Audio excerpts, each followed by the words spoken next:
Dia 3 de junho de 2023, Paulo Ricardo Paul, cidadão brasileiro, coronel de polícia reformado.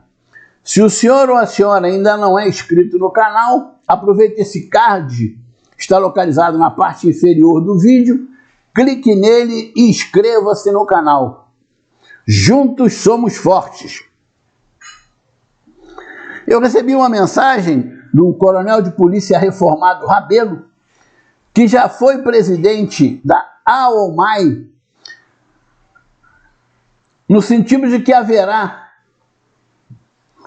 na próxima segunda-feira, às 11 horas, dia 5, uma reunião na sede da associação, que é situado no mesmo endereço da AMRJ, na Rua Camerino, para tratar do futuro da associação. A associação sofreu uma descontinuidade em razão da pandemia e em razão de outros problemas, que inclusive resultaram na não realização das eleições. Então, existe muito para ser resolvido. O senhor ou a senhora que é sócio da AOMAI, que puder comparecer à reunião, não deixe de fazê-lo. O título desse vídeo: nós não temos culpa de não recebermos a grana, mas somos os culpados. Ele tem uma relação direta com as voltas que o mundo dá, né? Então vamos começar o processo. Tem-se que criar um sistema de proteção social dos militares. Nomeia-se comissão, constituída por integrantes da Casa Civil, da Polícia Militar e do Corpo de Bombeiros Militar. Oficiais. Todos oficiais. Salvo o melhor juízo, e eu defendo isso desde o começo, o melhor caminho seria criar uma lei de remuneração para os militares do Estado do Rio de Janeiro, substituindo a colcha de retalhos, que é a Lei 279 de 1979, então tendo a lei nova de remuneração, a partir dela criar o sistema de proteção social dos militares do Estado do Rio de Janeiro. Acredito que seria muito mais simples e muito mais fácil. Mas alguém optou, não posso dizer quem optou, por fazer de forma diferente. Criar o sistema modificando a 279. E alguém também, que eu não sei quem foi, teve a ideia de criar uma gratificação para favorecer os ativos da Polícia Militar e do Corpo de Bombeiros Militar. Gratificação que recebeu o nome de gratificação de risco da atividade militar. A sigla é GRAM, né? O famoso GRAM para todos, GRAM para todos, GRAM para todos. E eu, desde o começo, sempre destaquei: não havia nenhuma necessidade de se criar a GRAM. Ao criarem a GRAM, fizeram surgir um problema gigantesco. Por quê? Porque a forma que a GRAM é aplicada no nosso sistema remuneratório, ela resultou num reajuste muito significativo para os ativos.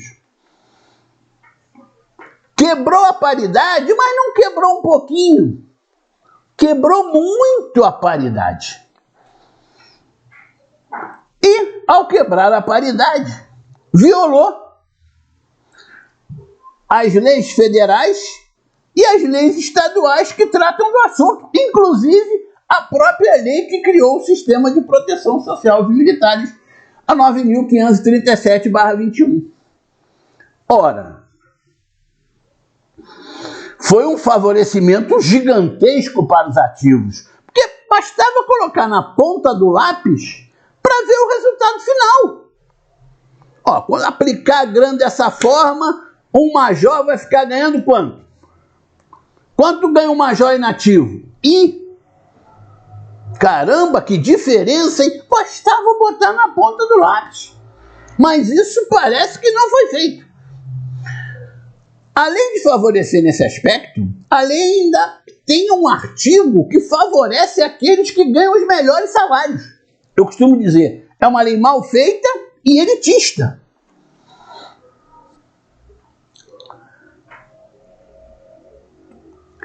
Após a criação da GRAN, iniciou-se uma luta gigantesca, porque a GRAN é genérica, não há nenhuma dúvida disso, para que ela passasse a ser paga também para quem? Para inativos, para sequelados e para pensionistas, para a paridade voltar a acontecer em conformidade com o que está previsto na legislação. Mas o governador não quer fazer isso. Está há 17 meses dizendo que não vai fazer. E não pode alegar, por exemplo, que o Rio de Janeiro está no regime de recuperação fiscal. Porque ele criou a GRAN no regime de recuperação fiscal. O Rio de Janeiro já estava no regime de recuperação fiscal quando foi criada a GRAN. Tanto é que na supervisão desse regime de recuperação fiscal, a Lei 9537/21 não passou. O que vai acontecer em relação a isso, eu não sei. Mas a GRAN pode deixar de existir? Pode. É uma possibilidade. Então, criou-se algo sem nenhuma razão para criar. Nenhuma razão para criar. Se alguém conhece uma razão para criar a GRAN, por favor, comente, mande um e-mail para mim. Se tiver o meu zap, mande uma mensagem de zap para que eu possa aprender onde está a obrigatoriedade de se criar a GRAN. Agora, criou-se. Nós temos alguma culpa nisso? Não, só quem participou. Quem participou tem responsabilidade. Porque é óbvio que isso aí estava violando as legislações federais e estaduais. Então, se você, por exemplo, faz parte de uma comissão, você está vendo que a comissão está violando uma legislação, o que você faz? Você participa ao fato a quem nomeou você naquela comissão. Ó, participo que não concordo com isso está violando tais legislações. Bota no papel. Quando você não bota no papel, você se omitiu. Se você se omitiu, você faz parte do processo. Então nós não temos culpa, nós que estamos sofrendo por não estarmos recebendo. Só que aí o mundo dá voltas. Quem são os culpados? É o governador político. São os deputados da ALERJ político. Se eles são políticos, eles foram eleitos por quem? Por todos nós. Por todos os eleitores do estado do Rio de Janeiro. Então a culpa que nós não tínhamos, ela acaba sendo repassada de novo para nós quando surge esse tipo de comentário. E não é raro. E não é raro. Eu tenho feito publicações em um grupo de Facebook de professores da rede estadual. E volta e meia alguém coloca lá: vocês não votaram neles? Agora aguenta. Quer dizer, o processo dá uma volta e a culpa cai no nosso colo na condição de eleitor. Por isso, é de suma importância entender que no meio desse processo, no meio da campanha eleitoral, nos deram uma esperança. Todos lembram do termo de ajuste de conduta, o TAC. Essa esperança fez com que muitos de nós que já estávamos sofrendo, nós, inativos, sequelados, pensionistas, da Polícia Militar e do Corpo de Bombeiros Militar, muitos se deixaram enganar e votaram no atual governador. Aí realmente a culpa fez a volta e caiu no colo de quem votou. Porque não teve a atenção devida. A campanha eleitoral transcorreu, o governador foi reeleito e o TAC? Onde está o TAC? O que resultou do TAC? Que foi tão festejado? Até onde eu sei, nada. Só serviu para nos enganar. Então é preciso aprender lições. Todas as dificuldades que se apresentam na nossa vida, elas são oportunidades para que cada um de nós aprenda lições. E eis uma lição que nós não devemos nunca mais esquecer.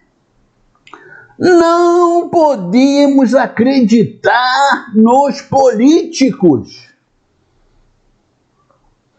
Não podemos acreditar nos políticos.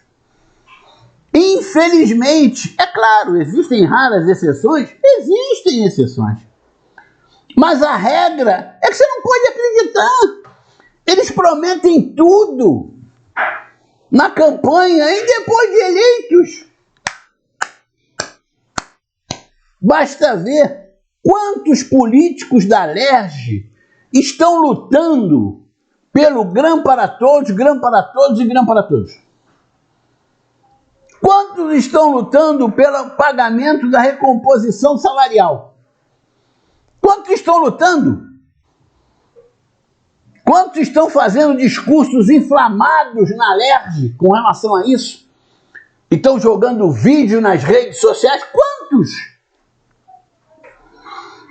Quantos estão promovendo protestos? Porque eles podem muito bem fazer isso, né? Chamar lideranças das categorias e ajudar na organização de protestos. Quantos estão fazendo isso?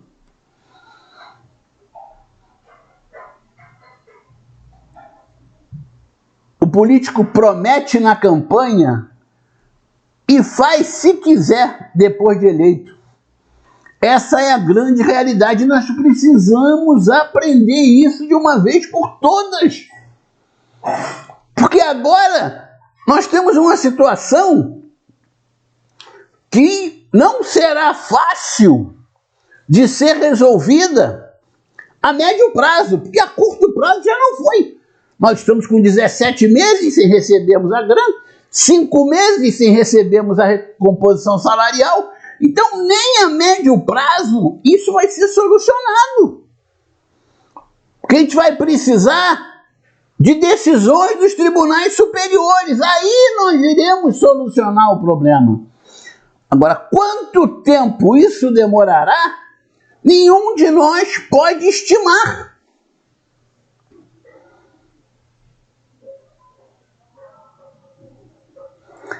É preciso ficar atento aos fatos.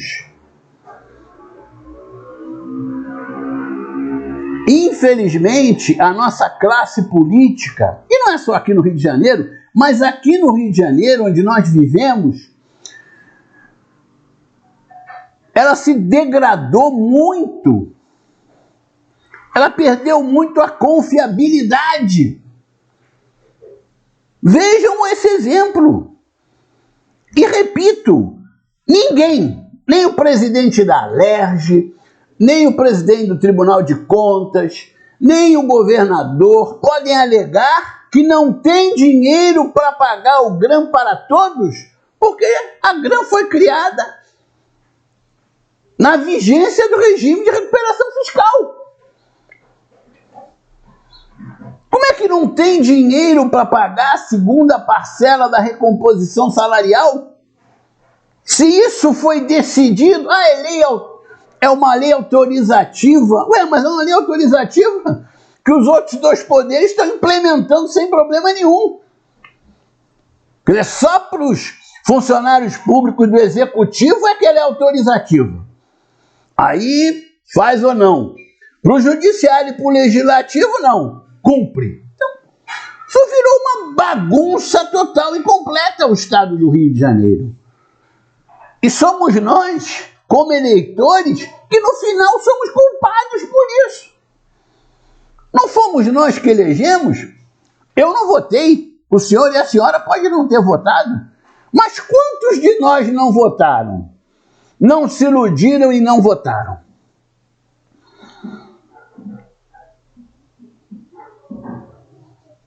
Tem que parar, tem que pensar, tem que analisar tudo que está acontecendo, porque enquanto isso, milhares de companheiros e companheiras estão passando por dificuldades porque não recebem a grana e também não receberam a segunda parcela da recomposição salarial.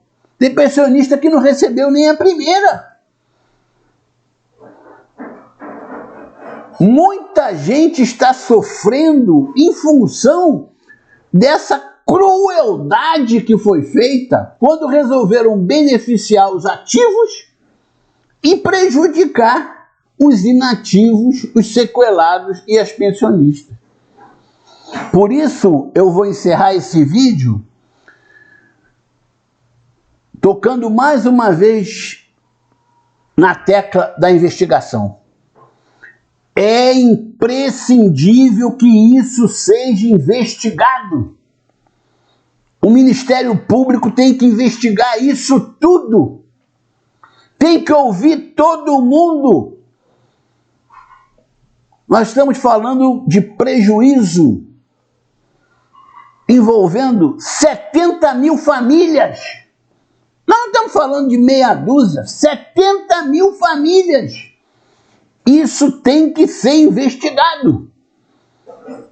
E nós só podemos contar com o Ministério Público do Estado do Rio de Janeiro ou com o Ministério Público Federal e exercício no Rio de Janeiro, porque, afinal de contas, leis federais também foram violadas quando se quebrou a paridade. É isso. Vamos ficar atentos. Vamos analisar profundamente antes de votarmos, para que depois não surja o comentário: não foram vocês que colocaram ele lá? Agora aguenta. Se você gostou desse vídeo, deixe seu like, compartilhe, comente, inscreva-se no canal. Juntos somos fortes desde 2007. Nós iremos vencer.